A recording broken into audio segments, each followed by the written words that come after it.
امید کرتی ہوں کہ آپ سب خیریت سے ہوں گے اور آپ سب کے لیے دعا گو ہوں. امید کرتی ہوں کہ آپ بھی اپنی دعاؤں میں مجھے ضرور یاد رکھیں گے. آج مجھے اتفاق ہوا ہائی کورٹ جانے کا. ایک میرا کیس چل رہا ہے، سوچا کہ آپ کے ساتھ شیئر کر لوں.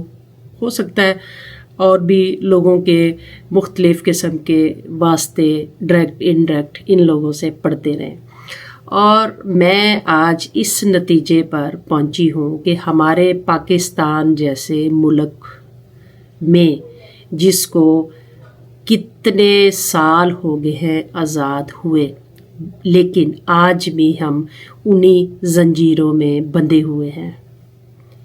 کہنے کا میرا مطلب یہ ہے کہ آج بھی ہم کورٹ میں، تھانے کچہری میں انصاف لینے کے لیے جاتے ہیں، لیکن ہمیں انصاف نہیں ملتا. سالوں سال کیس چلتے ہیں، ہم سے مختلف سوال کیے جاتے ہیں.